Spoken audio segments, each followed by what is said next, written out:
Muy buenos días, señores estudiantes, ¿cómo están? Un gusto saludarles, Buenos feliz días. año para todos. Buen día, doctora. Buenos días, doctora. Igualmente. Bueno, muy bien, espero que ya estamos a miércoles y ya hayan recuperado las energías. Realmente un feriado tan largo pues agota y cuesta trabajo recuperar el ritmo que llevaban ustedes el año anterior. Bueno, hoy día no va a ser una tarea demasiado compleja, simplemente les voy a dar una clase, una exposición teórica sobre violencia de género. Y bueno, decirles que según el cronograma que tenemos, pues vamos bien, nos quedan dos grandes temas, este de violencia de género y el siguiente, que es buenas prácticas en los servicios de salud y pertinencia de género, de inclusión e intercultural de los servicios de salud. Con eso terminaríamos nuestro programa de asignatura, nuestro sílabo. Y en este, bueno, ustedes saben que prácticamente queda un mes para terminar el semestre, los exámenes serán del 24 al 29 de enero, o sea que prácticamente pues tenemos 3 semanas de clases y yo estimo que no habría ningún problema en terminar todo lo que tenemos pendiente. Básicamente pues tenemos 3 tareas que tenemos que hacer, 2 de este tema de violencia de género y una del tema de buenas prácticas. Las 2 tareas ahora pues consistirán una en un debate que va a ser con la misma metodología del debate que tuvimos de medicina tradicional alternativa complementaria, y que se hará dentro de una semana. El día de mañana pues prepararemos el debate, veremos los temas, etc.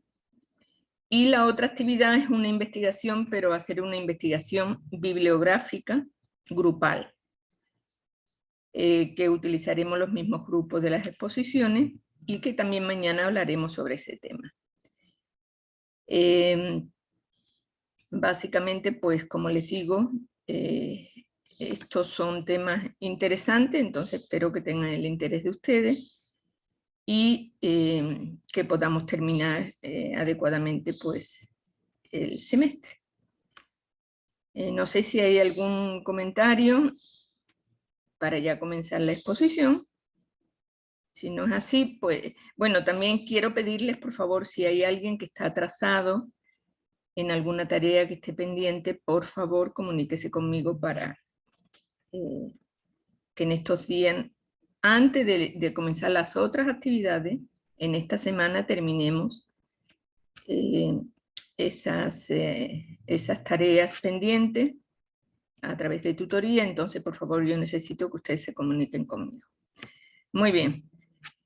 Este tema, que es violencia de género, es un tema que concita pues el interés de todo porque es un tema muy actual y que yo quiero hacerlo como un conversatorio, o sea, obviamente voy a exponerlo, pero que en cualquier momento, si ustedes quieren preguntar algo, pues con todo gusto, yo les voy a atender en ese sentido y también yo haré las preguntas, algunas preguntas, porque me parece que es interesante que ustedes se involucren en el tema para aclarar algunos aspectos en cuanto a definiciones y ese tipo de cosas que nos puedan ayudar a la comprensión más profunda del tema. Entonces, eso vamos a hacer. Y sin más, pues pasamos a comenzar este tema. Voy a compartir pantalla.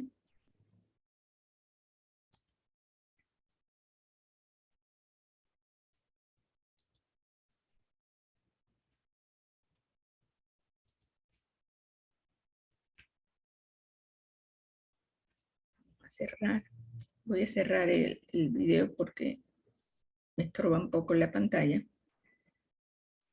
Y vamos a comenzar. Bueno, en principio pues vamos a comenzar definiendo una serie de conceptos que son fundamentales para entender el tema, que ya ustedes conocen, pero de todas maneras vamos a volver a revisar.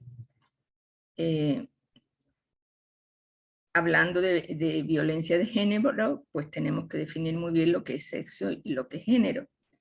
Entonces, sexo son las características biológicas que diferencian a los hombres y mujeres, son características naturales, se nace con ellas, y en general está relacionada con los órganos reproductivos, pero también con otros aspectos fisiológicos y biológicos, obviamente. El sexo es inmutable, no varía con el paso del tiempo, y ni en los diferentes contextos culturales, a no ser que sea una elección de la persona el cambiar el sexo, que eso ya se puede hacer.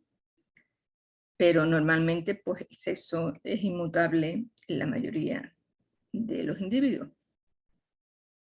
El género, pues género son características y valores y actitudes socioculturales, o sea, que se aprenden en el contexto de donde vivimos, ¿no?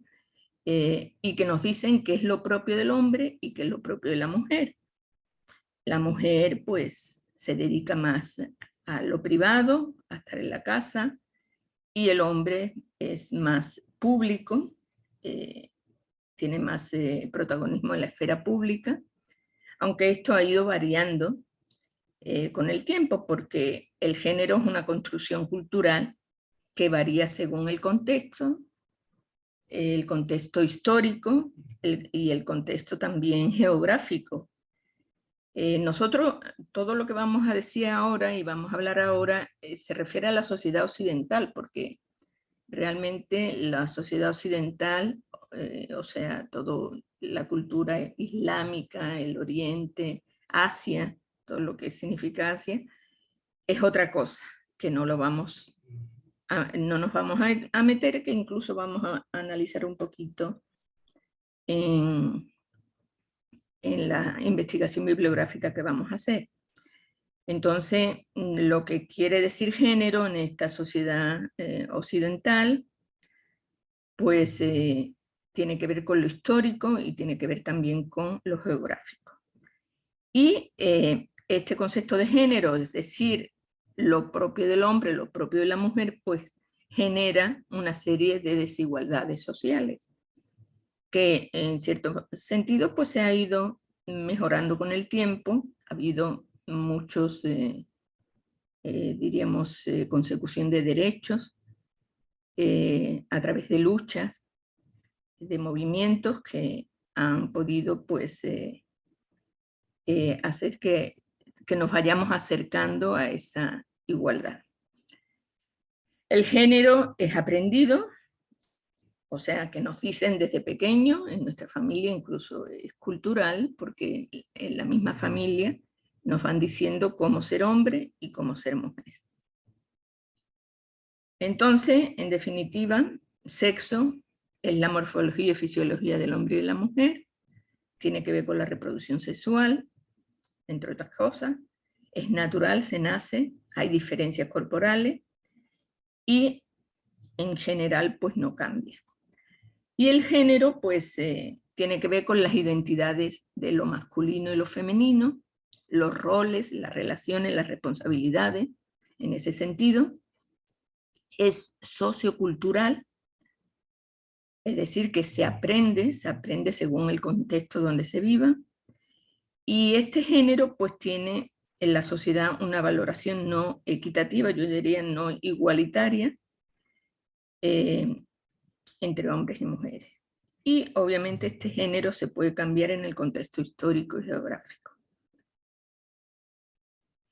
Vamos a avanzar también viendo otras definiciones, que son los roles, los estereotipos y los prejuicios. Bueno, el rol pues es un conjunto de funciones y de tareas que se nos asignan subjetivamente, es un modelo de conducta que se repite, ese es el rol. ustedes ahora mismo tienen el rol de estudiante. Las conductas y actividades que en el rol de género, pues son las conductas y actividades que generalmente asume un hombre o asume una mujer por el hecho de serlo. Y igualmente, pues los roles se construyen culturalmente.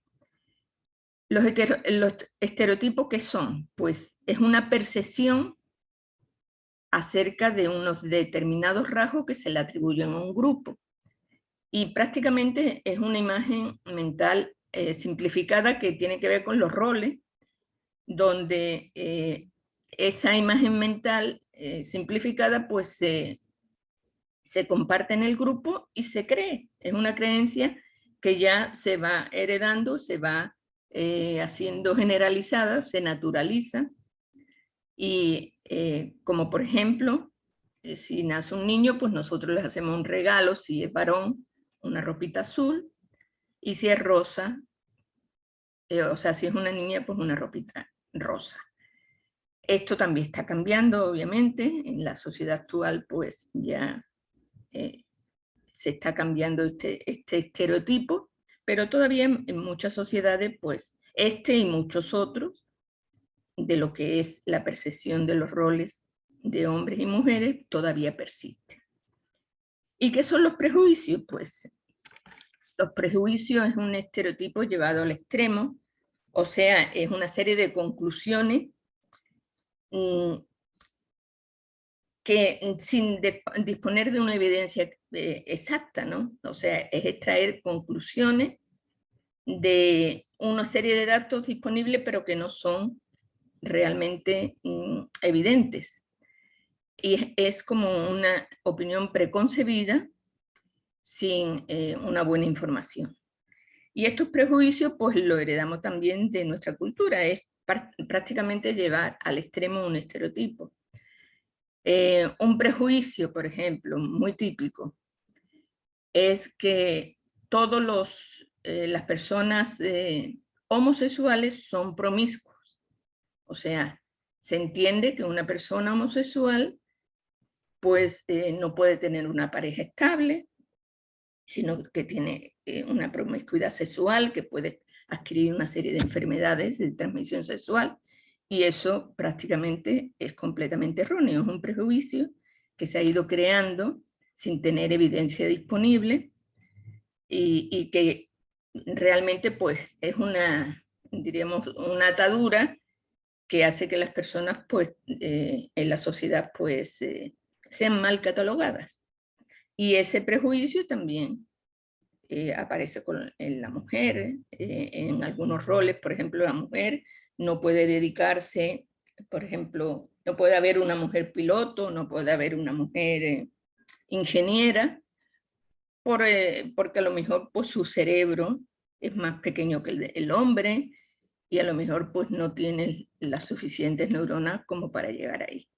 Entonces esos son prejuicios que básicamente pues, no tienen ningún fundamento científico ni ninguna evidencia científica.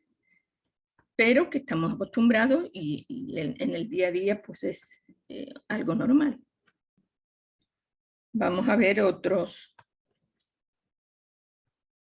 Bueno, vamos a ver que el concepto de género, que es normalmente antes pues no se usaba el género como tal. Eso, el género pues fue el empleo que se le dio a esa connotación sociocultural de los roles femenino y masculino, y fue propuesto por una feminista en los años 70, Gail Rubin, quien recurrió a esta categoría para explicar cómo la sociedad construye la subordinación de las mujeres y cómo las diferencias sexuales se traducen en desigualdades reales, en desigualdades laborales, educativas. En ese tiempo era mucho más evidente, y donde la dominación masculina es un resultado de procesos de socialización y de construcción social de relaciones de poder asimétricas, donde el hombre tiene más preponderancia que la mujer. Entonces, ese concepto de género, desde entonces empezó a utilizarse género para definir esa asimetría de poder, ¿no? Y bueno, ¿y qué es el patriarcado? Ahora sí, yo quiero preguntarles a ustedes que me indiquen qué entienden por patriarcado. ¿Alguno de ustedes que me diga, por favor?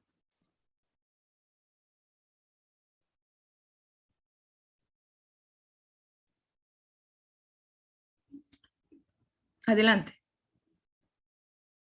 Yo tengo entendido que es como como el poder que se tiene tanto a nivel ya sea de leyes, social y todo, está dirigido solo hacia los hombres. De hecho, todas las leyes que se han realizado están realizadas desde el punto de vista del hombre, todos los pensamientos están realizados desde el punto de vista del hombre y del grupo que es más beneficiado, por así decirlo.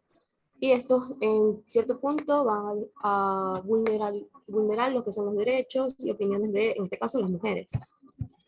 Ok, correcto. O sea, que el patriarcado es la institucionalización del dominio masculino, o sea, es una generalización manifiesta del dominio masculino sobre mujeres y niñas, primero en la familia y por extensión a toda la sociedad en general. Entonces, esto significa que el hombre tiene poder en muchas instituciones patriarcales y que a las mujeres se le niega el acceso a ese poder. Bueno, eso no implica que las mujeres no tengan ningún poder, pero prácticamente, pues, históricamente, esas instituciones han sido manejadas por hombres. Y si, por ejemplo, aparece alguna mujer, pues es circunstancial, o sea, no es paritario, o sea, bueno, algunos países, por ejemplo, la participación política en el país, en este país, pues se volvió paritaria apenas en el 2008, con la Constitución del 2008. Y han pasado muchísimos años en que se había conseguido, bueno, que las mujeres participaran en política, o sea, que pudieran ser candidatas. En la Constitución de 1998, pues eran candidatas el 35% mujeres y el 65% hombres.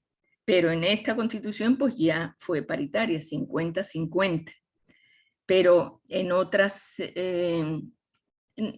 aspectos, por ejemplo, en los aspectos laborales, a igual capacitación, a igual experiencia, sueldos distintos de hombres y mujeres, y eso está comprobado con algunos estudios. Por ejemplo, en España se hizo un estudio en el 2019 sobre las desigualdades laborales entre hombres y mujeres, y resultó que efectivamente en el país pues hay un 23% de diferencia en los sueldos respecto del hombre respecto a la mujer. Entonces, el patriarcado aparece a través de la historia, aunque se ha ido adaptando en las distintas etapas, ¿no? Pero todavía el patriarcado pues, persiste en la sociedad. De esta manera, los hombres obtienen una serie de privilegios que las mujeres difícilmente tenemos: mejores salarios, mayores oportunidades de trabajo, mayor poder de decisión en casa, más seguridad personal. Bueno, son algunos de ellos. Esto va creando una relación de desigualdad, y no porque los hombres sean malos, porque nosotros seamos tontas. O sea, ningún hombre quiere que la mujer sea inferior, por lo menos los hombres de este tiempo, diríamos, ¿no? O la mayoría de los hombres de este tiempo. Sino que estas diferencias entre los géneros y entre los roles masculino y femenino se establecen como resultado de haberse organizado la sociedad de una forma desde hace miles de años, desde hace muchísimos años. Entonces, esta forma de organización de la sociedad ha permitido que los hombres hayan dominado y oprimido a las mujeres.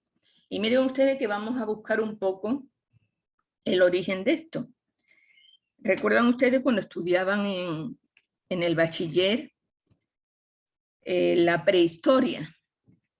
¿Verdad? En la prehistoria pues estaban los periodos paleolítico, mesolítico, neolítico. Entonces, en el paleolítico, ¿se acuerdan ustedes cuáles eran las características? A ver si alguien se acuerda de eso. ¿Qué pasaba con los hombres y mujeres en el paleolítico? Bueno, si no se acuerdan, les digo.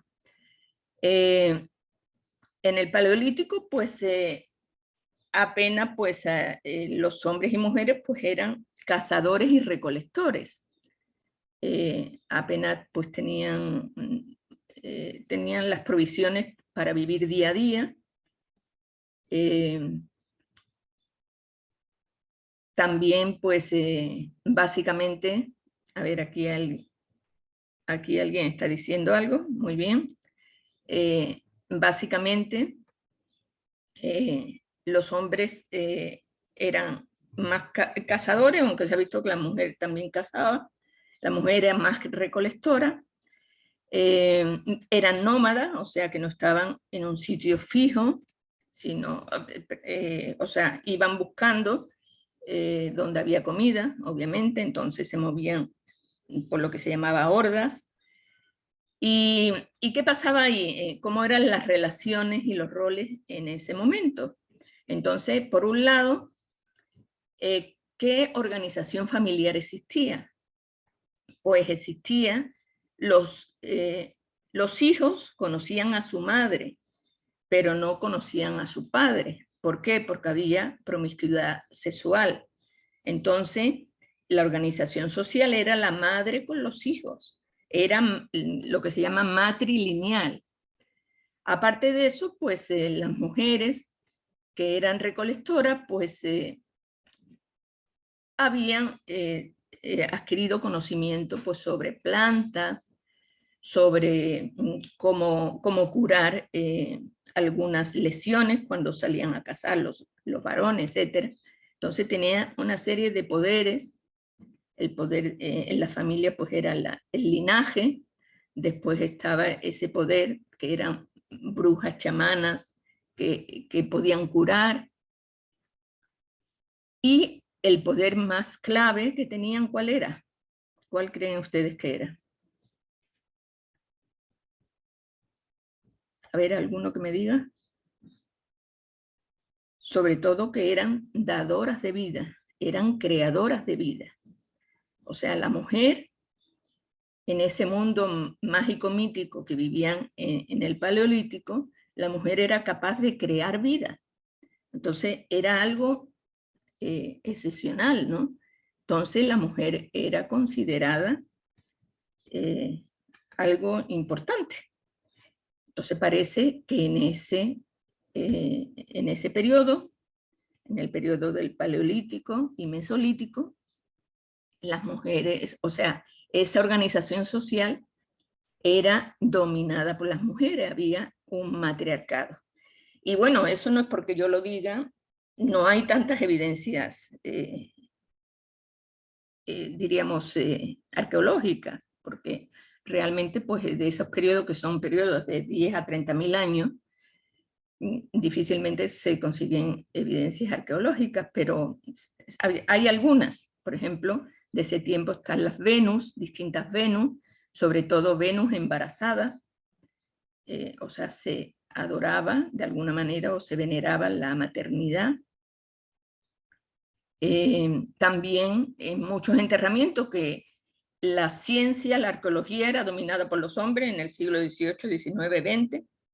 ¿Y qué pasó? Pues que encontraron una serie de vestigios que decían, bueno, hay un enterramiento de hace 10.000 años y resulta que ya hace 10.000 años pues se veneraba a los muertos. Y incluso esas tumbas pues le ponían nombres masculinos. Pero resulta que después cuando vino pues todo el proceso de revisar el ADN, de hacer estudios, análisis de ADN, resulta que esas tumbas, muchas de ellas eran tumbas de mujeres. Entonces, quiere decir que por qué se veneraban mujeres en ese tiempo. Entonces ahí quedaron los arqueólogos, quedaron un poco despistados, ¿no? Y precisamente muchos antropólogos, muchos sociólogos, pues hacen esa interpretación de esa teoría fundamentada en esto y también fundamentada en una lógica de cómo supervivieron por los artefactos que han encontrado y todo lo demás, de cómo supervivieron en esa época.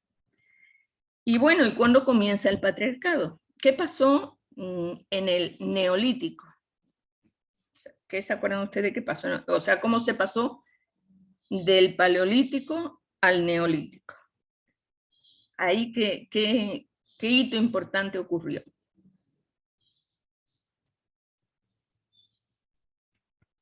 Bueno, lo más importante ahí es que se inventa o se crea la agricultura y la ganadería. Entonces, ¿qué pasa ahí?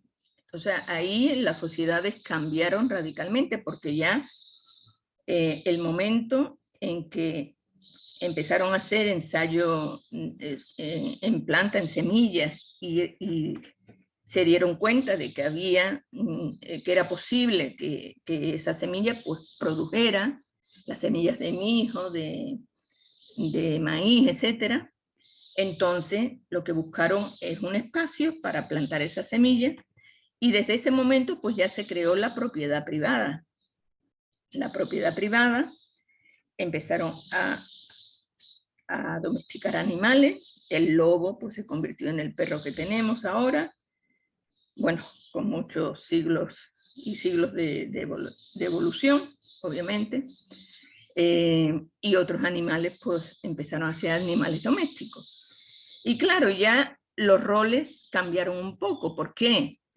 Porque cuando ya se tuvo la propiedad, había excedente de las cosechas, ya no solo estaban un grupito de familias juntos, sino que ya empezó a haber varios grupos juntos. ¿Por qué? Porque así se defendían mejor, porque si tenían excedente de cosecha, podían venir otros grupos y atacarlo. ¿Y ahí qué pasaba? Pues la persona que era más fuerte físicamente era el que cambió su rol, y en este caso el hombre que se volvió cuidador, cuidador tanto de su familia como de su tribu y más adelante pues de su poblado, ¿no? Entonces ahí parece que es el nacimiento del patriarcado, porque ese salir afuera y tener ese rol de cuidador, de tomar decisiones, es lo que le llevó al patriarcado, y ese patriarcado pues lo venimos arrastrando hasta ahora porque no ha habido una sociedad, bueno, ahí se dice en las Amazonas, pero eso es un mito, pero no hay una sociedad en que haya, en todo el mundo, haya otra organización social que no esté como cabeza el hombre. Entonces, miren ustedes que lo arrastramos por miles de años. Y el cambiar ese patriarcado, el equilibrar ese patriarcado, pues resulta bastante complejo. Y muchas cosas pues son consecuencias de este patriarcado. Bueno, ahora vamos a definir lo que es el machismo, y eso sí me van a ayudar ustedes también. A ver, ¿qué entienden ustedes por machismo?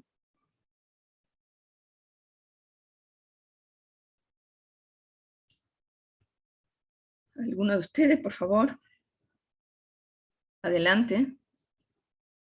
Bien, yo entiendo por machismo aquella como manera de pensar en las personas en que el hombre, por algún tipo de naturaleza, por decirlo así, resulta superior a la mujer como tal. Ya. A ver, otra persona. Marifé. O la otra persona. Sí, para mí el machismo son conductas, prácticas y también, como dijo mi compañera, el pensamiento mediante el cual se coloca al hombre en un puesto de superioridad en relación a la mujer, teniendo como fundamento principal el que la mujer está, por ejemplo, para servir y para verse subyugada frente al hombre. Bien. Ok, correcto. Entonces, ¿qué quiere decir? Que a consecuencia de este patriarcado, pues el machismo son todas las actitudes, porque es una actitud, pero sobre todo es una conducta, es una práctica, es un comportamiento relacionado con la idea de que el hombre es superior a la mujer por el simple hecho de ser hombre. Y claro, eso es consecuencia del patriarcado, pero el machismo, su definición, es la relación desigual de poder en la que el hombre quiere llevar el control. Esa sería la definición de machismo. Es una relación desigual de poder en la que el hombre quiere llevar el control, porque se siente superior, obviamente, ¿no? Entonces, esta definición tiene como consecuencia la discriminación y la violencia. Y esto, bueno, pues se da en todas las sociedades. En el primer mundo, en los países en desarrollo, los países menos desarrollados, y no digamos, pues, en otras culturas, ¿no? Como la cultura islámica, etc. Entonces, esa es, diríamos, la definición: relación desigual de poder y control. Bueno, ustedes dirán, bueno, y habrá mujeres que también quieren dominar a los hombres, y de hecho puede haber, pero son la minoría. Miren, yo les cuento una anécdota. Yo viví un tiempo por mi trabajo, pues tenía que desplazarme bastante tiempo a Suiza, y ahí pues tenía unos amigos, y una vez pues me llevó una sorpresa porque este amigo pertenecía a una asociación de hombres discriminados por sus mujeres. Entonces, bueno, en Suiza pues ya habían avanzado bastante, las mujeres tenían el poder, pero habían sobrepasado ese poder. Y entonces eran hombres que se sentían maltratados por sus mujeres. Y yo, bueno, me llevé una sorpresa increíble, ¿no? Entonces, bueno, la sociedad puede hacer eso, puede haber mujeres que maltraten a hombres o que quieran controlar a los hombres, obviamente. Pero básicamente, pues eso es prácticamente pues una excepción.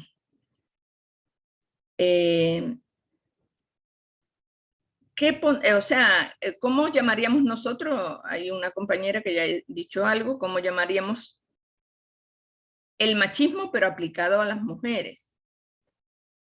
Bueno, se puede llamar, como ha dicho la compañera, misandria, o se puede llamar, algunos lo llaman embrismo, como para que en el argot popular se puede llamar embrismo. Pero otros los confunden, otras personas los confunden con feminismo. No sé si algunas veces ustedes han tenido o han creído que lo contrario de machismo, el antónimo de machismo es feminismo. ¿Será así o no será así? ¿Y por qué no es así o es así? Alguien que me indique.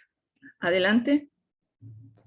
Yo digo que no son así, no significa que el machismo sea igual al feminismo, porque tenemos que entender el significado de ambos como tal. El machismo, como ya lo dijo, son actitudes y comportamientos de que está la superioridad del hombre. En cambio, el feminismo es un movimiento, una lucha que está tratando de luchar, bueno, en contra del machismo como tal. No es como un movimiento que quiera que la mujer sea mejor que el hombre o que tenga una superioridad, sino que es un movimiento que trata de que la mujer esté liberada de todos estos prejuicios, comportamientos que la vulneran. Ok.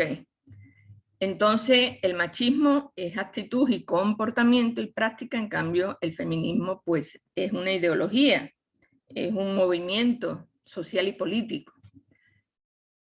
Bueno, extremos o definiciones que se acercan al machismo, o acepciones o calificativos que están dentro del machismo.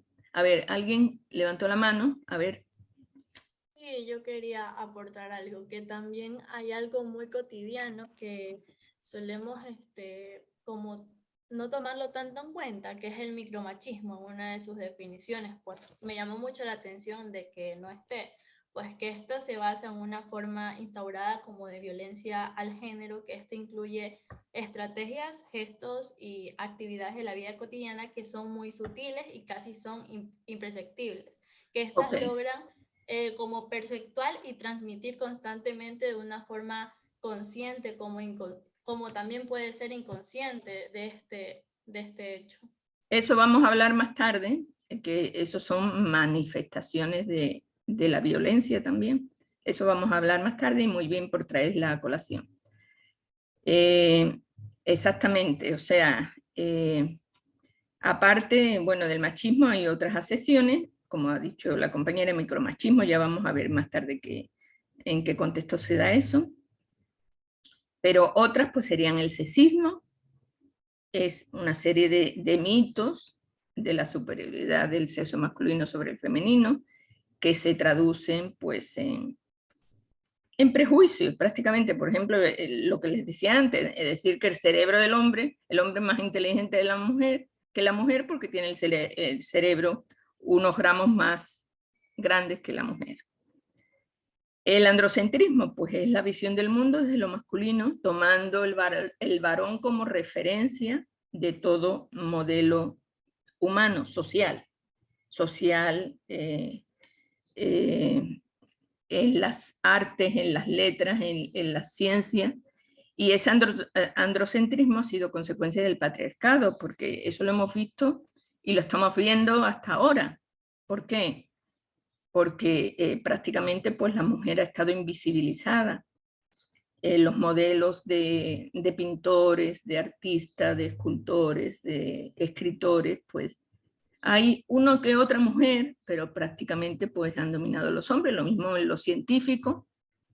Ha habido muchísimas mujeres científicas, pero ahí, por excepción, hay una que dos, que son las únicas que son las representantes femeninas, ¿no? Entonces esto es consecuencia de esa mirada androcéntrica del mundo, donde el parámetro es el hombre, ¿no? Como modelo humano, ¿no? En todos los aspectos.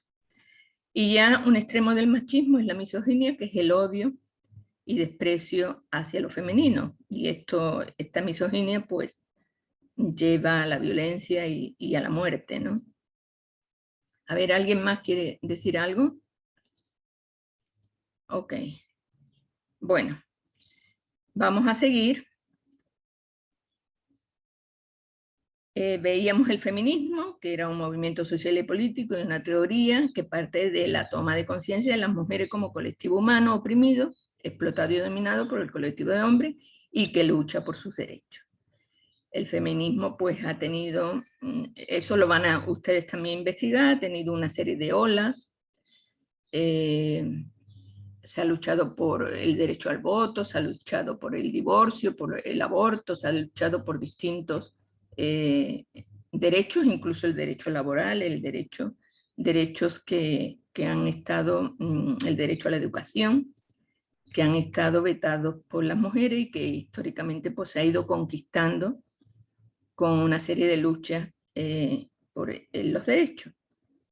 Y bueno, el feminismo, no solo son feministas las mujeres, el feminismo es un movimiento social donde hay hombres y mujeres que quieren la igualdad y que buscan la igualdad entre los dos, ¿no?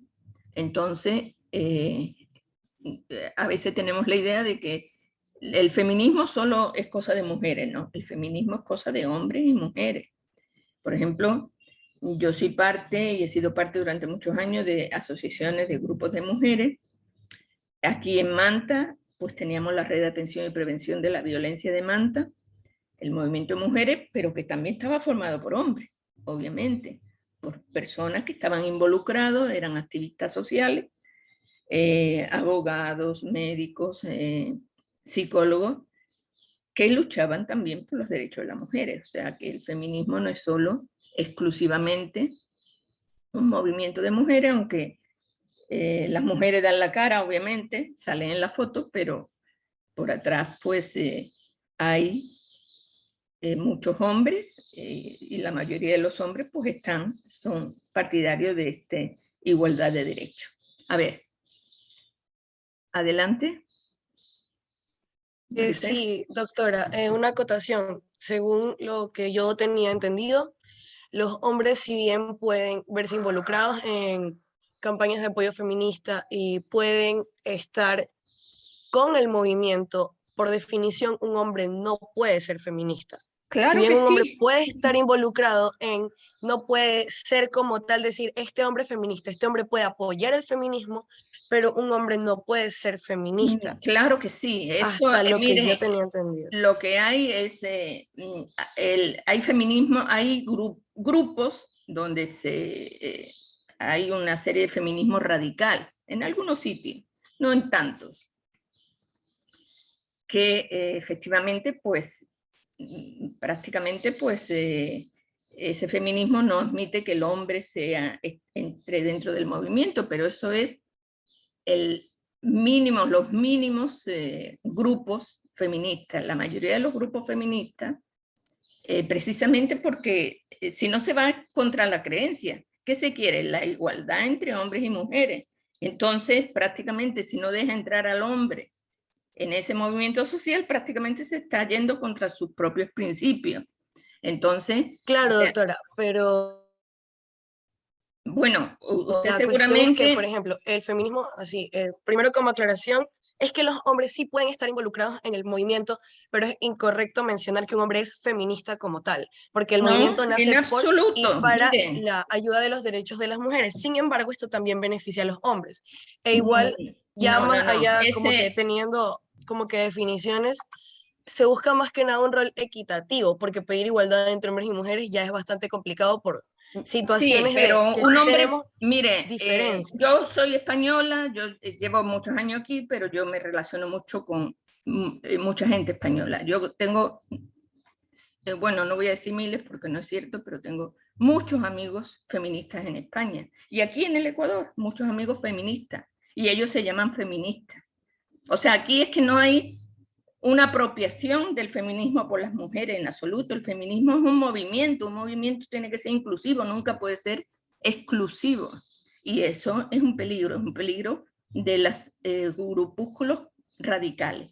Eso me gustaría que usted entre cuando haya que hacer esa búsqueda de información y todo lo demás, que vamos a tener esa investigación, que entre en ese tema para que usted lo investigue y vea que Claro, prácticamente pues, son pero grupúsculos. el punto que yo le menciono viene también desde la concepción de estos grupos, porque por ejemplo, una persona que apoya la lucha en contra de la opresión de las personas negras no necesariamente tiene que ser una persona negra. Y no podemos decir que es una persona, por ejemplo, yo soy una persona afrodescendiente y yo puedo apoyar desde mi perspectiva la lucha de las personas negras. Sin embargo, yo no puedo decir que me he visto directamente afectada en discriminación de color de piel, por así decirlo.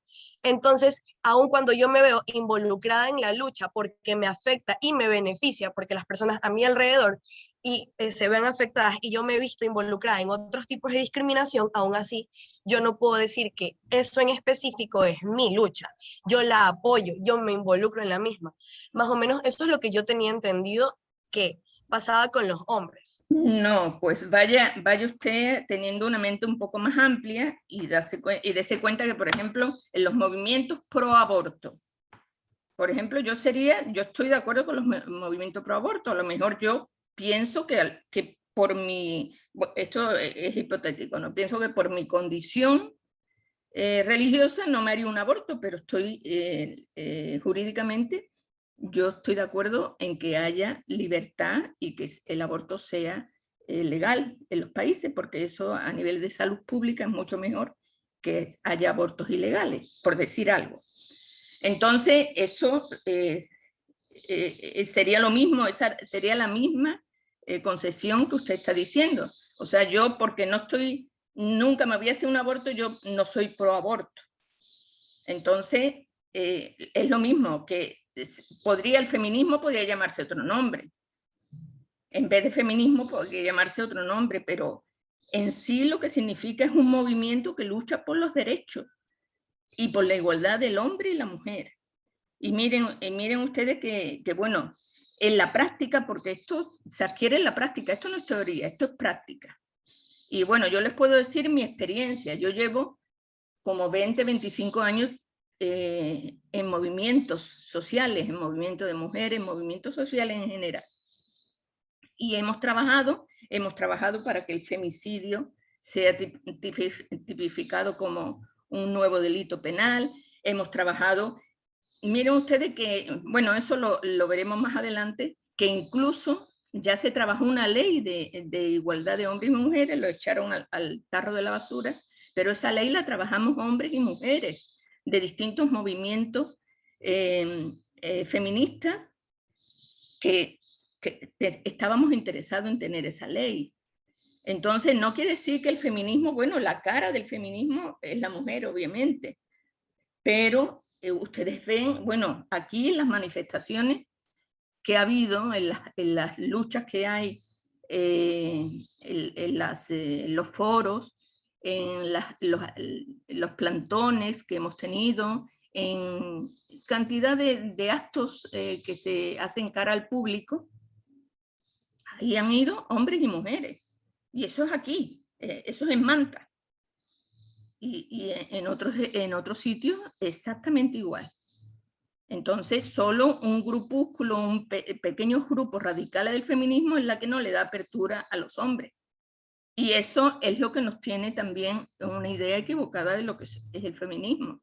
Porque el feminismo no es ir contra los hombres, es buscar los derechos igualitarios de hombres y mujeres. Entonces, eso sí es importante tenerlo claro, ¿no?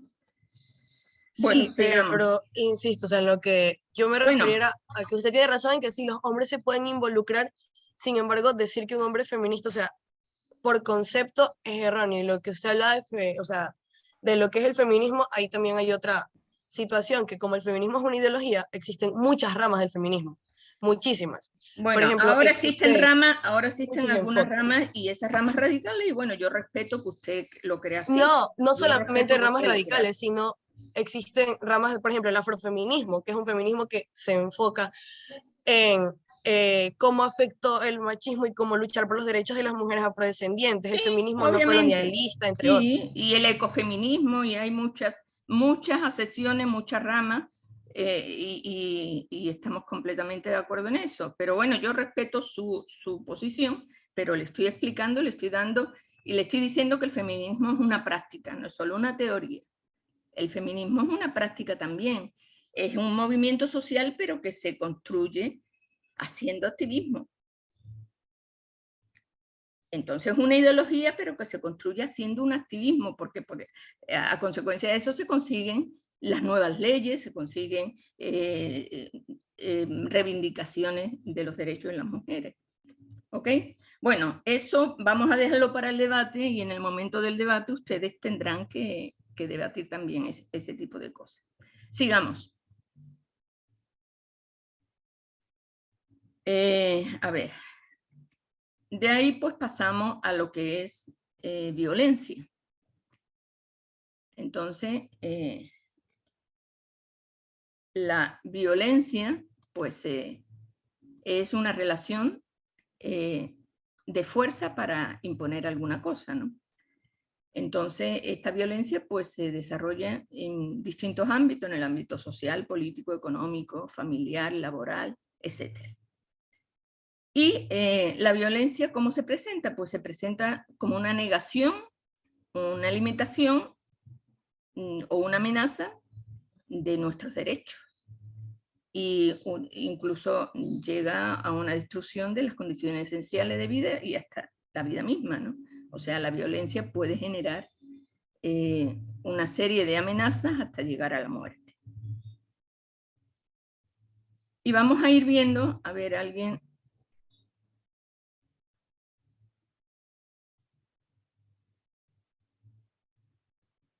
Vamos a ir viendo, perdón, la situación, o sea, vamos a analizar brevemente, porque este es un tema bastante extenso, entonces brevemente vamos a ir viendo cómo se posicionó esta lucha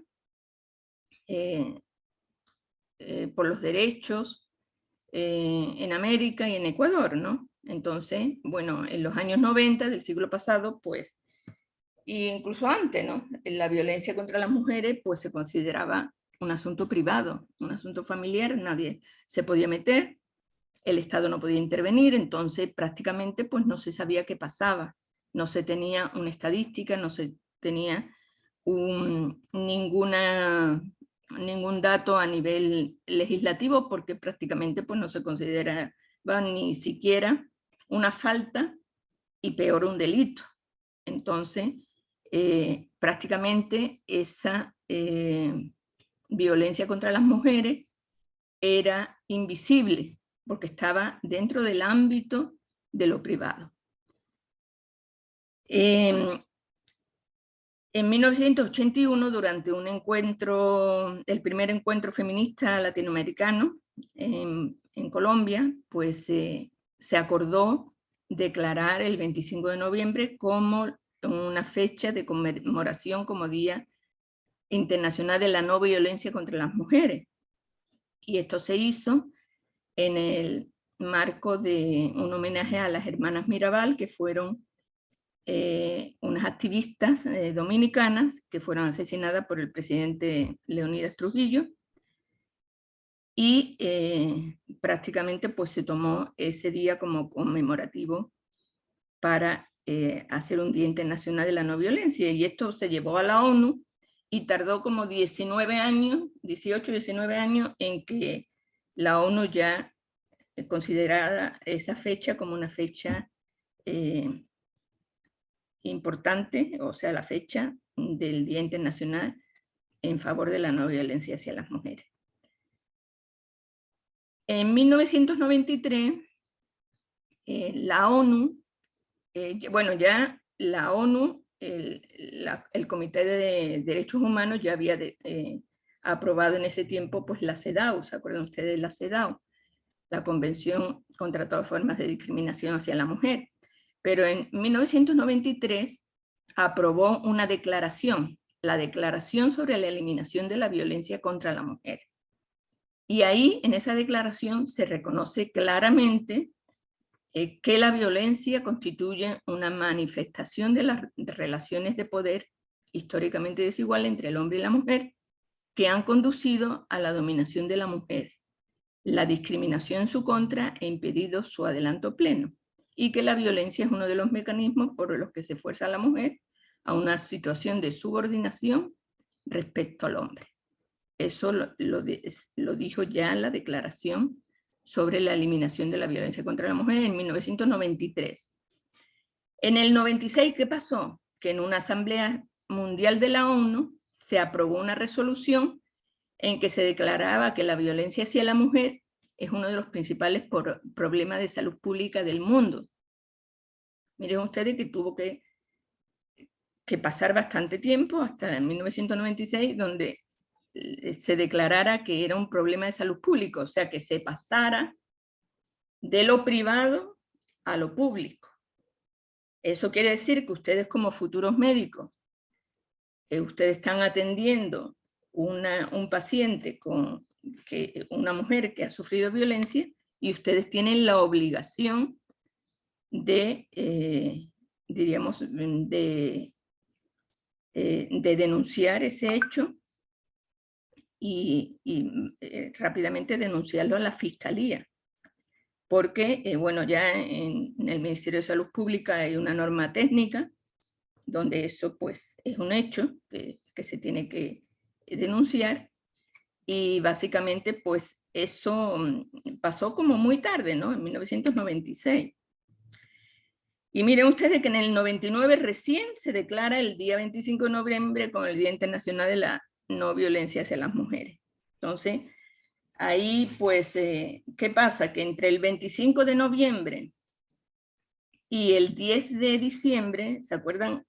O bueno, quien no lo sepa, el 10 de diciembre es el Día Internacional de los Derechos Humanos, Entonces, desde el 25 de noviembre al 10 de diciembre hay 16 días y normalmente los movimientos de mujeres, las organizaciones sociales, hacen esos 16 días de activismo en contra de la violencia y a favor de los derechos de las mujeres. Entonces ahí es cuando se dan esos foros, esas caminatas, esas plantones, etcétera, etcétera. Bueno, ¿qué pasó en Ecuador? Bueno, en Ecuador, en los años 80, pues, incluso un poco antes, surgieron una serie de organizaciones femeninas, porque ya pues la mujer pues empezó a expresar la necesidad de buscar demandas a sus derechos, ¿no? Entonces empezaron a formarse grupos de mujeres campesinas, mujeres indígenas, de mujeres afroecuatorianas, de mujeres trabajadoras que vivían en unas condiciones y con unos sueldos y un nivel laboral distinto al hombre, etc. Entonces ahí se fueron organizando las mujeres. En el 81 el Ecuador ratificó la CEDAW como instrumento de cumplimiento obligatorio. Entonces el Estado tuvo que crear algunos órganos, algunas oficinas que promuevan la igualdad entre hombres y mujeres. Y bueno, ya se creó una oficina que se llamaba la Oficina de la Mujer, en 1980, y en el 86 ya se transformó en algo más, en la Dirección Nacional de la Mujer, que fue adscrita al Ministerio de Bienestar Social, lo que ahora es el MIES. Y ahí pues se fueron fortaleciendo todas esas organizaciones de mujeres que habían sido yendo creándose poco a poco. En esa Dirección Nacional de la Mujer se fueron fortificando y llegó en 1997 donde se creó el Consejo Nacional de las Mujeres, el CONAMU. No sé si alguno de ustedes pues han oído ese nombre. Ese Consejo Nacional de las Mujeres pues gozaba de una autonomía funcional y financiera, era un organismo de alto nivel porque estaba adscrito a la Presidencia de la República, o sea, era como un ministerio pero un poquito aparte, diríamos. Y tenía como rol las políticas públicas de igualdad entre hombres y mujeres. Y toda la participación activa de las mujeres que tenía en la sociedad en el Ecuador. Entonces, antes, pues si había una organización de mujeres, pues se tenía que ir al Ministerio de Bienestar Social a inscribirse, a tener sus estatutos, pero ya cuando hubo el CONAMU, pues era mucho más fácil porque era más directo, menos burocrático, y ahí se inscribían las organizaciones de mujeres y se conseguía pues el estatus jurídico de esas organizaciones. En el 94, pues también se aprueba la Convención de Belén do Pará. ¿Se acuerdan ustedes que era para prevenir, sancionar y erradicar la violencia contra la mujer? Esta es una convención interamericana del sistema interamericano, del sistema regional de derechos humanos. Y esto dio lugar a que se empiece en el país a pensar que había que crear leyes contra la violencia hacia las mujeres. Y inmediatamente en el año siguiente, pues con el auspicio de muchas organizaciones de mujeres, se creó la ley 103 o la ley de la no violencia contra la mujer. Esta ley pues garantizaba la protección de la mujer cuando había violencia, y ahí se crearon en todo el país lo que se llamó las comisarías de la mujer y la familia. Entonces una mujer que sufría violencia pues iba a esa comisaría, pero esa violencia no era considerada como un delito, sino como un acto administrativo, lo que se llama una contravención. Entonces, pero bueno, de cualquier manera, el momento que iba la mujer a esa comisaría, pues le daban una boleta de auxilio y una serie de medidas de protección, como por ejemplo, que salga el agresor de la casa, el que los hijos queden con la mujer, bueno, una serie de cuestiones que le favorecían a la mujer y que le protegían de esos actos de violencia, pero prácticamente no pasaba nada, porque si se tenía una violencia grave, lo máximo que le daban era una semana de calabozo al marido y una multa y punto. Era algo importante, porque ya con esa boleta de auxilio las mujeres tenían algo, o sea, una protección oficial, y eso fue bastante importante. Para diciembre del 2007, pues en Ecuador había 1.238 organizaciones de mujeres legalizadas y registradas en el CONAMU. Había 2 observatorios ciudadanos de temas en derechos de las mujeres. Ahí es donde se creó esa ley de igualdad entre hombres y mujeres, que, como les digo, terminó en el tarro de la basura.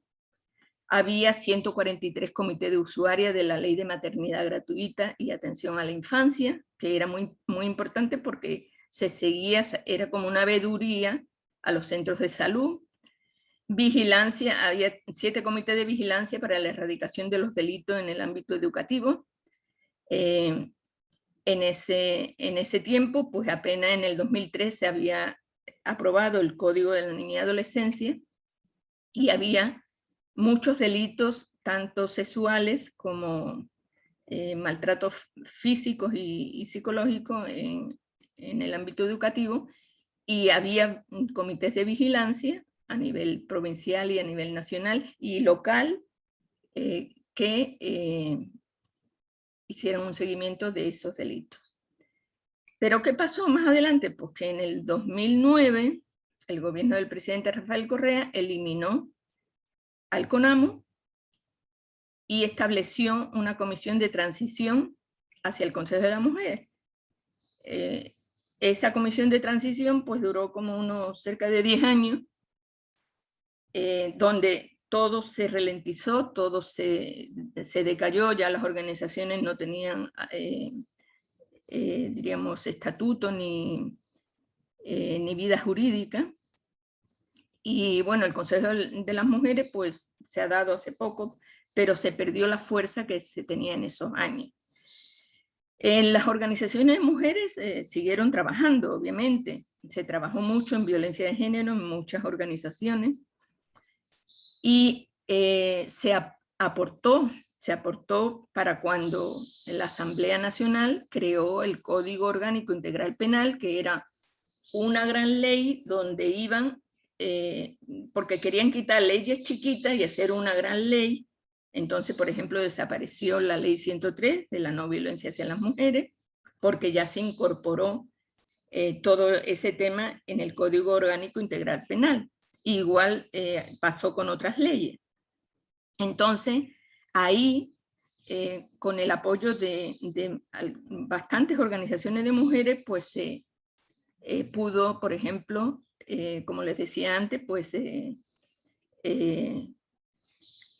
ubicar el femicidio como un nuevo tipo penal, porque antes pues el asesinato de la mujer por el hecho de ser mujer estaba invisibilizado, pues era normalmente, ¿qué decían los periódicos? Es un crimen de celos, la mató por celos, y no se decía nada más, y más en ciertas ocasiones pues se victimizaba a la misma mujer, que era la víctima, era como la causante de la situación.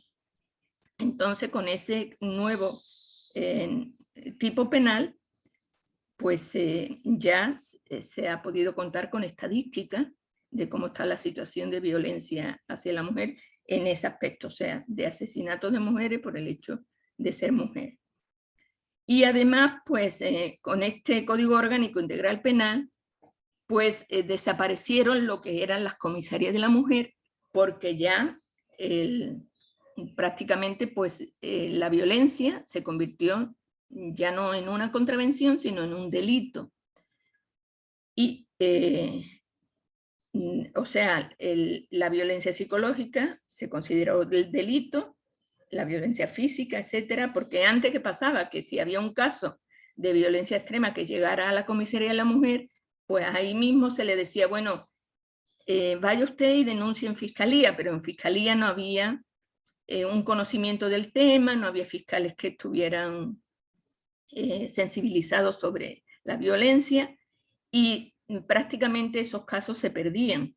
En cambio, ya con esta incorporación de estos tipos, bueno, del tipo penal de femicidio y de considerar la violencia como un delito, a su vez se crearon las unidades judiciales de violencia contra la mujer y la familia, que es una unidad que tiene diríamos, un equipo integral.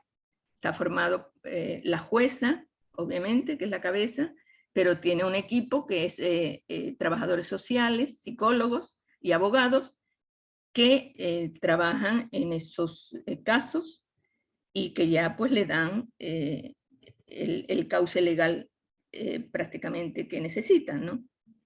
Y miren ustedes que, por ejemplo, de aquí de Manta, de la Red de Atención y Prevención de la Violencia de Manta, salieron 4 juezas que hasta ahora son juezas bueno, aquí en Manta, en Chone, en Santo Domingo, en distintas ciudades de la costa, diríamos, ¿no? Y salieron de esta organización de hombres y mujeres. Y ellas pues estuvieron muy sensibilizadas porque fueron activistas por los derechos de las mujeres desde muchos años antes. Bueno, eso es un poco la historia, hay mucha más historia que contar, pero para que ustedes tengan una idea. Ahora vamos a ver un poco cómo se ha ido nominando lo que es la violencia hasta llegar a violencia de género hacia las mujeres. En un principio, cuando existían las comisarías de las mujeres, se hablaba de violencia intrafamiliar, que es la que se produce entre miembros de familia. Incluso en esas comisarías de la mujer podían ir hasta vecinos que habían tenido alguna discusión. Se podía poner una denuncia y hasta eso, ¿no? O también si los padres maltrataban a los hijos, también. Entonces era como una violencia que englobaba prácticamente a los miembros de la familia.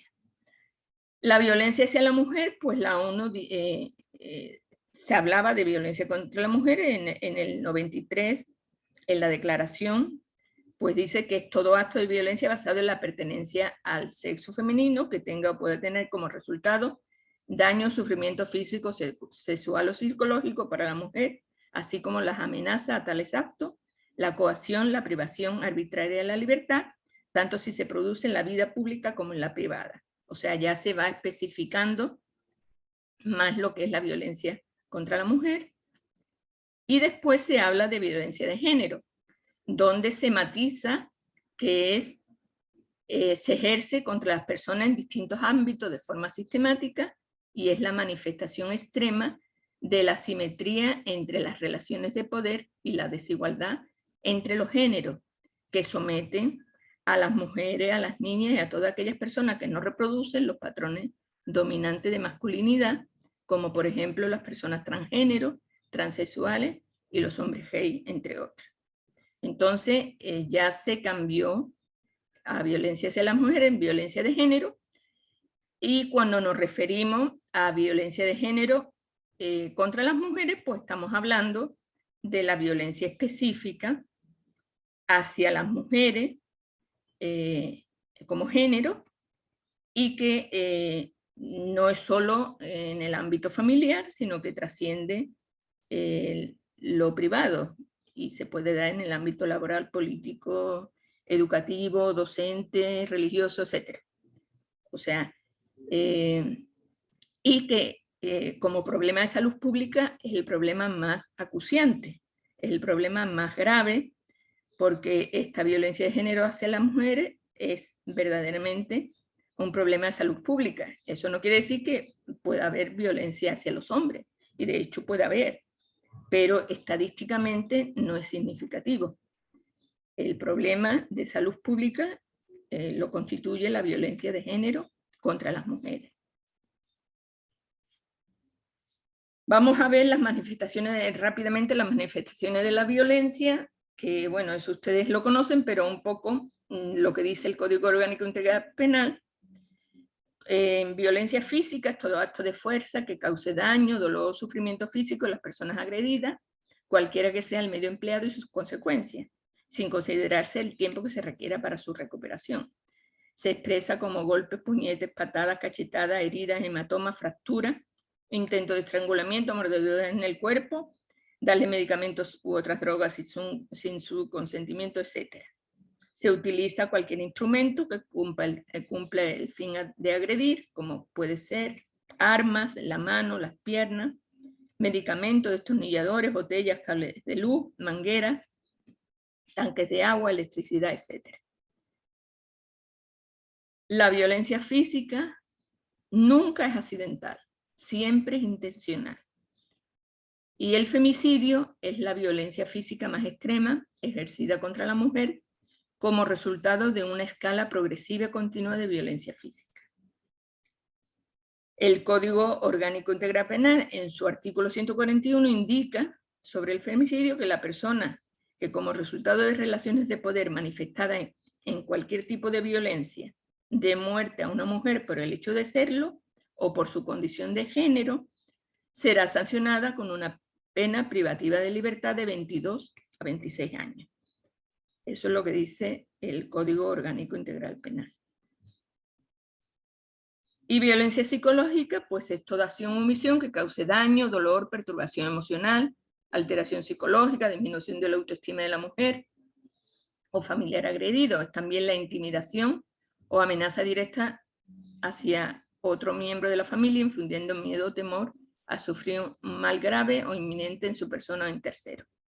Se manifiesta por gritos, insultos, apodos, amenazas, críticas y frases encaminadas a desconocer el valor de la persona, con la ridiculización, con el encierro, con el aislamiento de la familia, del círculo de amigos, impidiendo el acceso al estudio, al trabajo, a la recreación, coartación de la movilidad, el uso personal del tiempo, las relaciones sociales, con la carga de todo el trabajo doméstico, subvalorando y menospreciando su rol como cuidadora del hogar.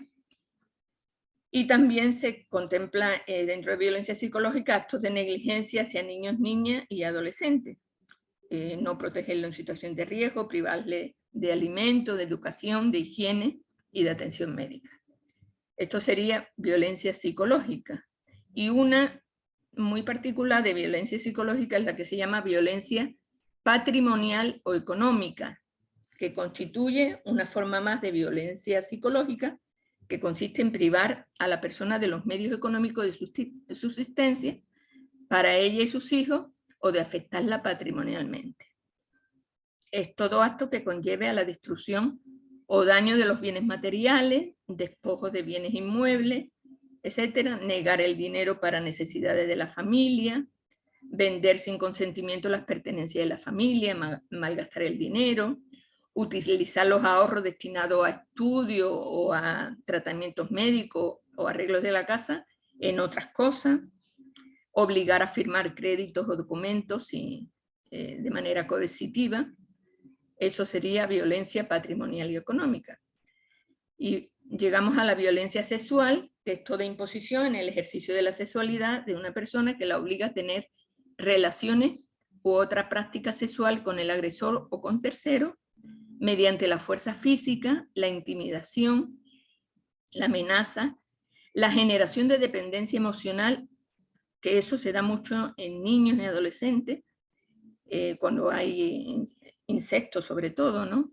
O es algún familiar, se genera una dependencia emocional, también puede ser material, el abuso de poder o cualquier otro medio coercitivo.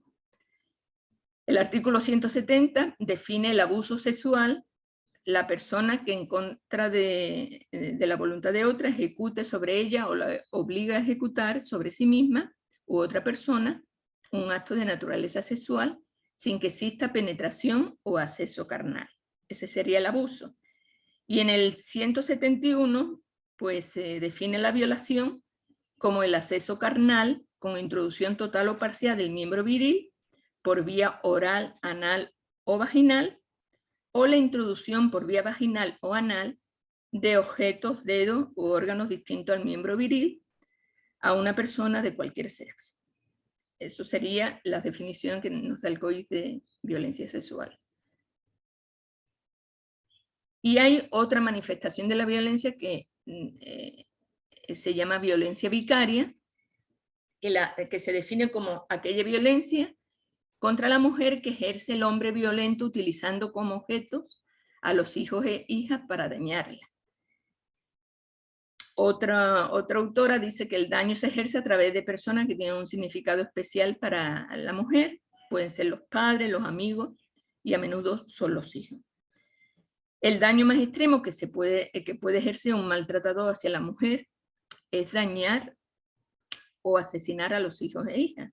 Y este maltrato constata que los menores se convierten en víctimas directas, porque bueno, de la violencia psicológica y la violencia física, los hijos han sido víctimas indirectas. Pero ya en esta violencia vicaria ellos se convierten en víctimas directas y sufren chantaje y en ocasiones peligra su integridad y su vida. Y un factor de riesgo muy importante en esta violencia vicaria son los divorcios o las separaciones, porque las muertes de los hijos se dan en ese contexto. Los menores sufren miedo y ansiedad y pueden volverse agresivos, obviamente si sobreviven, si solo sufren daños. Lo más común en esta violencia vicaria es que asesinen a los hijos.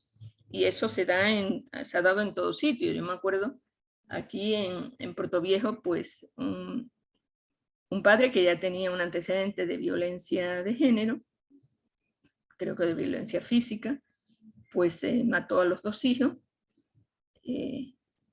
precisamente para inferirle pues, el mayor dolor que puede causar en una mujer, que es la muerte de un hijo, ¿no?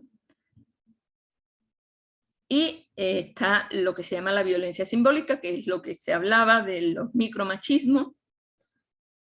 La violencia simbólica es una práctica que resulta invisible para sus propias víctimas, por lo que se aprende, se acepta y no se cuestiona. O sea, es una naturalización de la violencia en una sociedad patriarcal. El término de violencia simbólica fue acuñada por el sociólogo francés Pierre Bourdieu en los años 70, y este concepto se usa para describir una relación social en la que el dominador ejerce un modo de violencia indirecta en contra de los dominados. Esta práctica es tan sutil que no se evidencia y quienes la sufren no son conscientes de ello. Debido a esto se vuelven cómplices de la dinámica a la que están sometidos. Se relacionan con mensajes, con creencias o con normas religiosas. Y una vez que se interioriza, todo el mundo las acepta. Es lo que hablábamos de la naturalización. Y bueno, algunos ejemplos, en revistas, en programas de variedades, en videojuegos, y en caricaturas, en concursos de belleza, las mujeres son exhibidas para atraer al espectador, son exhibidas como objetos. No solo hablamos de escotes pronunciados, de vestidos cortos y maquillaje, sino en algunos casos pues, se utiliza a la mujer con un mandil, también para perpetuar los estereotipos de género. Y carteles que promocionan cualquier cosa, desde refacciones hasta prendas deportivas, tapicerías, pues usan la imagen femenina para atraer al espectador. Entonces, son los carteles en doble sentido, ponen a una mujer con poquita ropa y al lado pues ponen una comida apetitosa, diríamos, ¿no? Entonces eso es un micromachismo, eso es una violencia simbólica. Otra forma en la que se ejerce es cuando una víctima de violación es cuestionada por la ropa que llevaba puesta en el momento de la agresión. Algunos dichos, refranes y frases de uso corriente perpetúan estos estereotipos, como por ejemplo, lloras como una niña, pareces vieja, calladita te ves más bonita, etc. Bueno, hay múltiples ejemplos de esta violencia simbólica. Entonces, ¿qué tenemos en resumen respecto a la violencia de género? Hacia las mujeres sobre todo, ¿no? Que es lo que estamos hablando. Bueno, se podría relacionar con un iceberg, donde lo más visible pues, es el femicidio, el asesinato de la mujer. Otras formas visibles pues, son la agresión física, la agresión sexual, algunas formas de agresión, de maltrato psicológico, como amenazas, gritos, insultos. Pero miren ustedes que la mayor parte pues es invisible.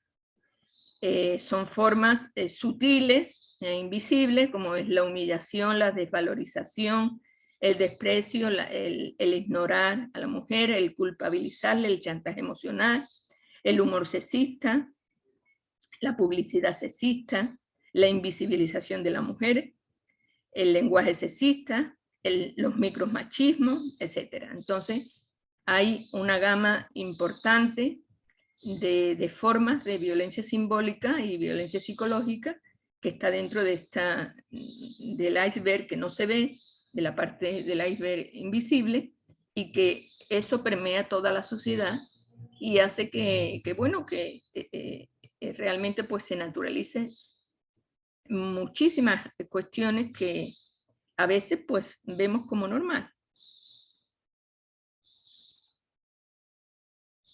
Bueno, los efectos de la violencia a nivel de salud pública, pues los efectos de la violencia son efectos físicos, efectos psicológicos y efectos sociales.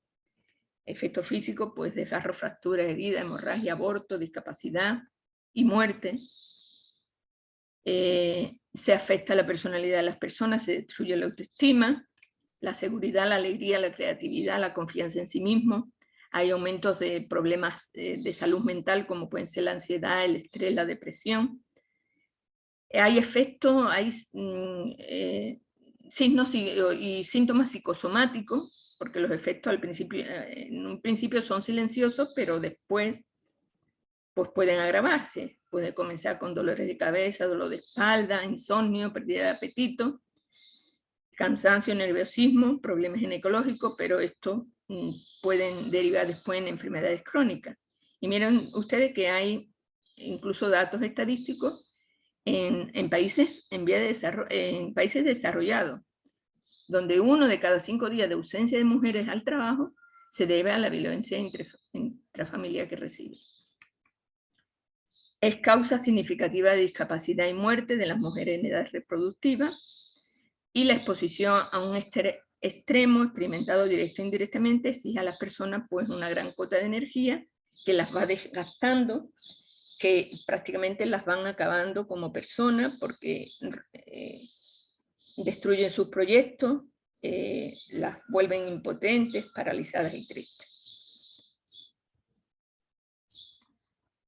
Bueno, y eso es consecuencia de este ciclo de violencia. Vamos a repasar rápidamente el ciclo de la violencia, donde hay 4 fases. Una fase que es de acumulación de tensiones, la fase de explosión de la violencia, reconciliación, luna de miel y aparente normalidad.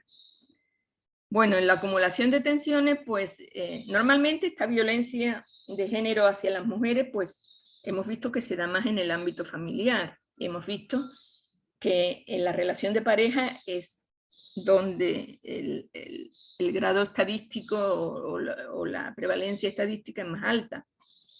Entonces, ahí es donde se produce este ciclo de violencia, ¿no? Primero, pues hay una acumulación de tensiones, el hombre se vuelve con un comportamiento más agresivo, por ejemplo, da portazo, arroja objetos, pero no lo hace directamente, sino, diríamos, insustancialmente, pero después ya se va volviendo más directo porque se vuelve celoso, empieza a controlar a la mujer, a coger el teléfono, a mirar con quién está hablando, a ver cómo se viste, dónde vas, con quién está, empieza a aislar a la víctima, o sea, ya empieza a ejercer alguna violencia psicológica. Y esta fase, pues, difiere según los casos, pues puede durar semanas, días, meses o años. Pero se ha visto que esta fase, una vez que se repite, se va acortando cada vez más y se va agudizando, se va haciendo más grave. Por eso se le asemeja a una espiral, o sea, una espiral que se va profundizando. Esa sería la fase de acumulación de tensiones. Después llega la fase de explosión, episodio agudo de violencia, aparece la necesidad de descargar esas tensiones acumuladas y se decide en qué tiempo y lugar va a ser el episodio. Conscientemente se decide en qué parte se va a golpear, cómo se va a hacer, y como resultado de este episodio, pues el maltratador tiene como, le desaparece la tensión y el estrés, o sea, se calma. En cambio, bueno, si es un episodio muy agudo y llega la policía, pues el maltratador está calmado, en cambio, la que está histérica y confusa y con un ataque de ansiedad, pues es la mujer a consecuencia de la violencia, ¿no? Después viene lo que se llama la fase de luna de miel. Entonces es un periodo de calma donde el maltratador muestra arrepentimiento y da muchas muestras de amor y cariño, y en esta fase pues dice que, bueno, que ya no lo va a hacer más, que va a cambiar, que va a hacer terapia, que es la última vez que lo va a hacer. Y efectivamente, pues en muchos casos pues la mujer le cree, otras veces por miedo pues lo acepta, pero en la mayoría de los casos la mujer le cree porque hay esa dependencia emocional. Hay la cuarta fase, que es de una aparente normalidad, donde hay un tiempo pues que están bien, y ahí se termina cuando otra vez comienzan las tensiones. Y como les digo, pues ese ciclo de la violencia pues se va acortando y agudizando. Ahora vamos a ver una serie de mitos sobre la violencia, que son mitos que también quiero que ustedes colaboren para ver un poco los argumentos. Primer mito: si una mujer es golpeada es porque se deja, si realmente quisiera podría dejar a su abusador. A ver, ¿qué opinan de este mito? Si una mujer... A ver, Marifé. Que no es algo real. Las mujeres violentadas físicamente generalmente también tienen un daño psicológico. Entonces, en el momento, como usted mencionó, hay un ciclo para el inicio de la violencia. No es como que uno conoce a un hombre y entra en una relación con él y al primer día ya le está pegando. No. Entonces, hay una unión, hay un apego emocional y una dependencia que la obliga a quedarse ahí, a no irse. Hay miedo, hay muchos factores. Como lo mencionamos antes, hay muchos tipos de violencia que se pueden ejercer ahí. Hay a veces compromisos económicos, compromisos de que hay hijos, situaciones familiares, muchos aspectos por los cuales ella no simplemente puede decir, ¿sabes qué? No, no quiero que me peguen, me voy. Claro, correctamente. Entonces, quiere decir que esto es un mito porque ninguna mujer quiere ser golpeada. Pero realmente hay muchos factores que impiden que se salga de ahí, de ese ciclo, por lo que usted ha dicho, por dependencia emocional, por dependencia económica, por miedo, por amenaza, porque no hay una red de apoyo, por muchas circunstancias hace que esa mujer pueda estar ahí años. Y no es porque quiera ser golpeada, sino porque realmente no sabe cómo salir de ahí. Eso es un mito. Otro mito: la violencia intrafamiliar es provocada por el alcohol y las drogas. A ver, díganme ustedes si eso es un mito, o sea, si consideran un mito o eso es una realidad. La violencia intrafamiliar es provocada por el alcohol y las drogas. ¿Qué piensan al respecto?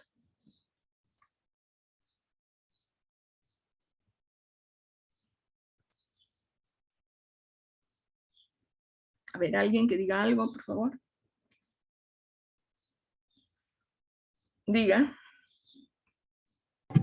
Yo creo que depende de la persona, porque hay personas que con efecto de alcohol no son violentas, pero hay personas que con el efecto de alcohol son muy violentas y eso hace reaccionar de una manera que luego que le pasa eso, involuntariamente se defienden con un comentario diciendo, es que yo no sabía, es que yo no estaba en mi conciencia, pero literal, cuando alguien toma la acción de hacer algo, va a tener una reacción que usualmente no es beneficiaria, en este caso para el maltrato intrafamiliar.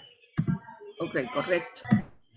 ¿Eso qué quiere decir? Que bueno, que cuando se toma alcohol o droga, nosotros nos desinhibimos, o sea, se puede actuar más directamente, sin inhibición, o sea, se reducen esos umbrales. Entonces, realmente, pues, la violencia de género hacia las mujeres es un producto, y como hemos dicho, del machismo, o sea, es una relación desigual de poder donde el hombre quiere controlar. Y el alcohol y las drogas pueden ser un factor de riesgo, puede ser un desencadenante. Porque miren ustedes, tantas personas y la mayoría de las personas beben y están tranquilas. O sea, esa es la mayoría. Quiere decir que no es el que provoca, porque muchos, hay ese equívoco, ese mito que dice que fue violento porque tomó alcohol. No, fue violento porque quería controlar y el alcohol le facilitó las cosas. Entonces, a veces pues eso se convierte como en un argumento, ¿no? En un argumento de disculpa, ¿no? Fueron el alcohol y la droga, no fui yo, fueron el alcohol y la droga. Entonces, hay que ver eso detenidamente. Veamos otra. Si se porta mal, merece ser golpeada. A ver, ¿qué dicen a eso? ¿Es un mito o es una realidad? A ver, adelante. Argumentos. Adelante, Jordi.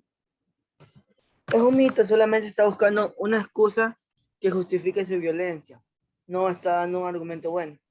Igual, toda violencia es injustificada también. Así es, ese es el argumento. Toda violencia es injustificada. Por mucha violencia que exista, no podemos, tenemos lo que se llaman derechos humanos. O sea, no podemos, una mala acción no la podemos, diríamos, convertir en una justificación de otra mala acción. Entonces, prácticamente, y bueno, en estos casos pues son, por ejemplo, que llegó muy tarde de casa, o salió con las amigas sin permiso, o se puso un vestidito muy corto, o cualquier cosa esa.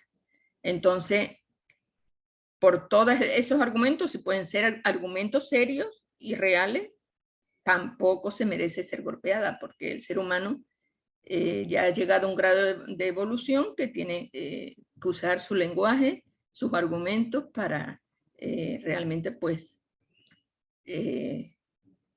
dilucidar esos malentendidos, esas peleas, o simplemente te vas y punto. A ver, Maoli. Sí, es que me llamó mucho la atención que usted dijo que eso pueden ser argumentos serios. ¿En qué forma para usted? Miren. O sea, un sentido que puede ser justificado. Lo de Perdón. las minifaldas, de salir tarde, ¿en qué manera lo está justificando? O sea, es que en una pareja, ya si mi pareja me controla lo que yo me pongo, ya eso de entrada me llama la atención, porque nadie me tiene que controlar lo que yo me pongo.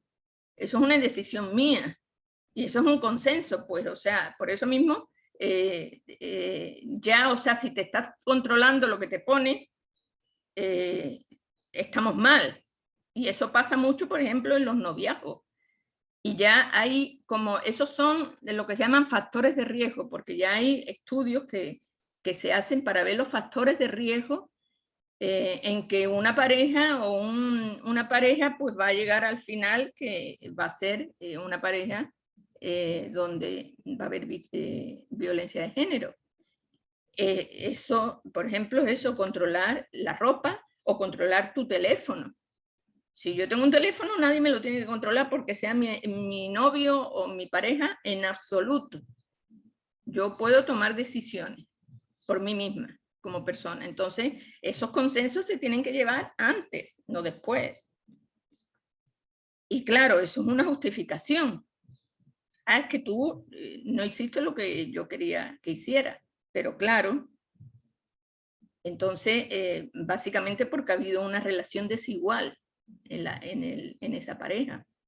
Ahí no están claras diríamos, las cuestiones de cómo va a ser la relación.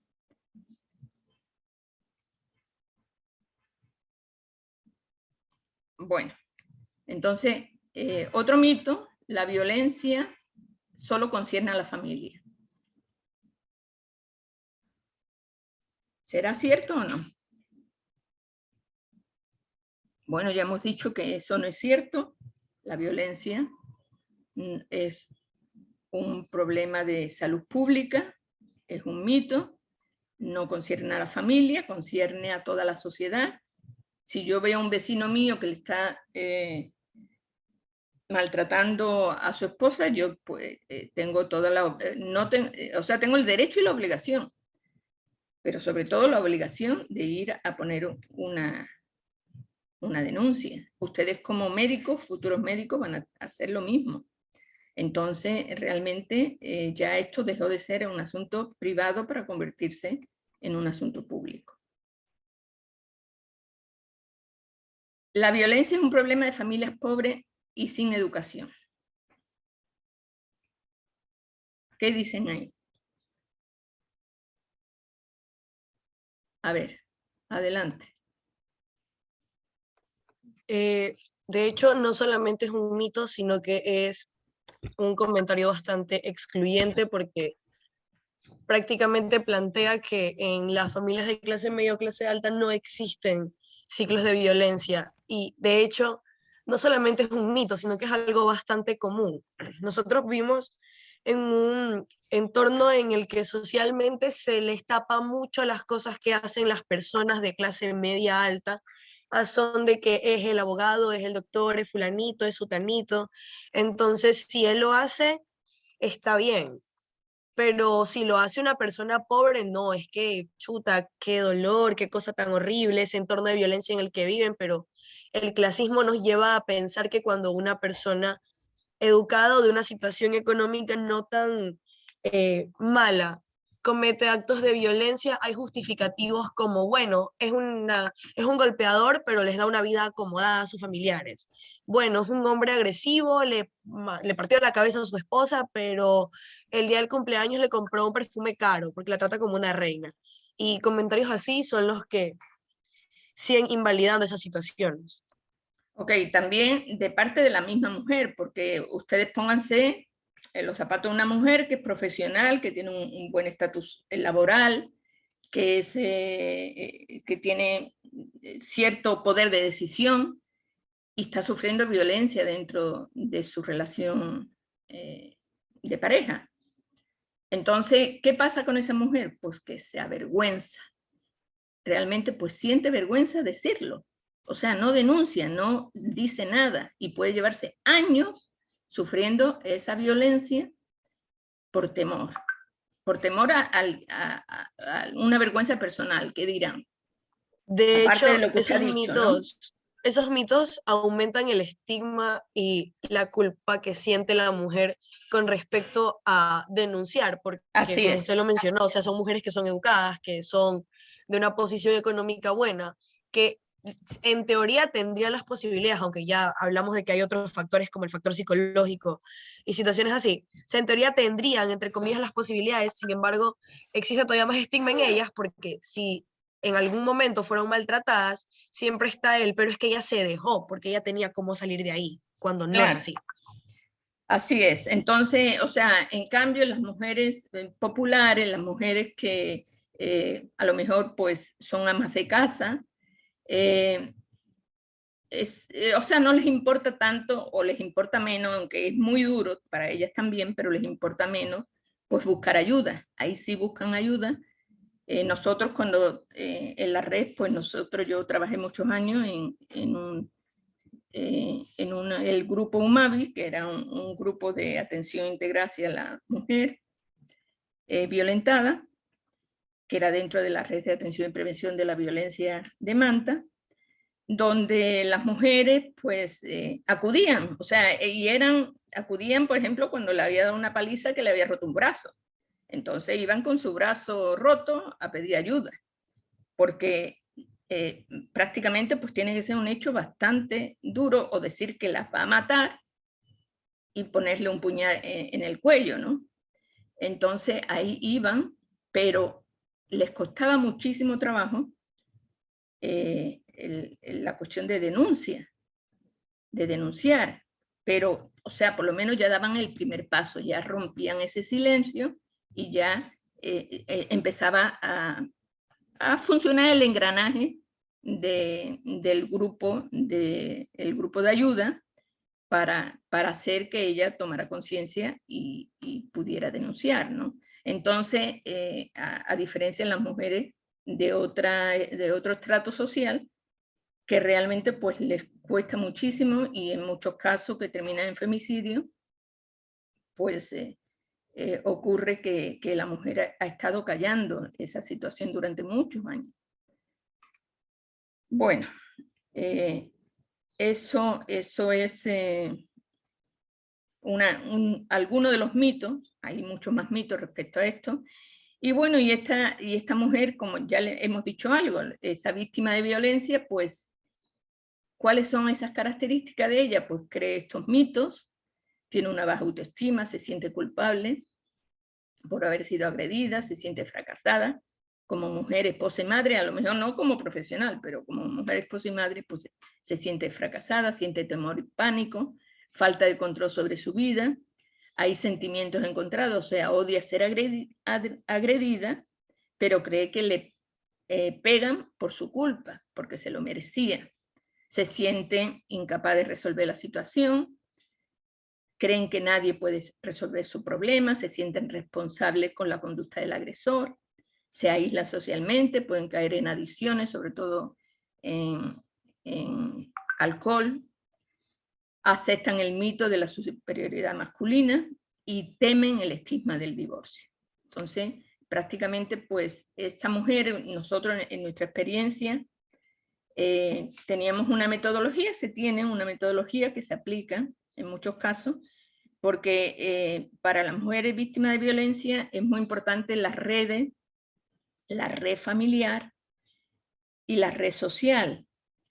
La red social en el sentido de relacionarse con personas que hayan tenido, nosotros hacíamos grupos de mujeres que sufrieran violencia y teníamos terapia de grupo, donde cada una explicaba sus problemas, los problemas, y se sentían, o sea, todas se sentían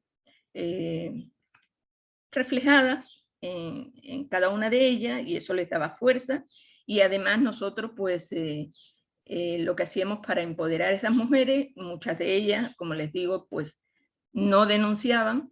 Entonces lo que se les hacía, se les daba, aparte de esas terapias grupales, se les daba cursos sobre derechos humanos, sobre el derecho de la mujer, se les metía en ese mundo que ellas desconocían, no sabían que existía, y se les daban la oportunidad de que ellas tomaran una decisión. Claro que en muchos casos, pues a nosotros nos tildaron de rompehogares, de destrozahogares, porque realmente, pues la mujer, una vez que tomaba la decisión de romper su silencio y hacer la denuncia, pues prácticamente se divorciaba. O sea, salía de la casa, se iba con los hijos y adiós. Entonces, en muchos casos, pues nos tildaron de rompehogares, ¿no? Bueno, eso es un poco la experiencia que se ha tenido. Bueno, este tema, como les digo, es un tema bastante amplio, y esto solo es un exponente de una parte del tema, ¿no? Bueno, señores, pues voy a dejar de compartir.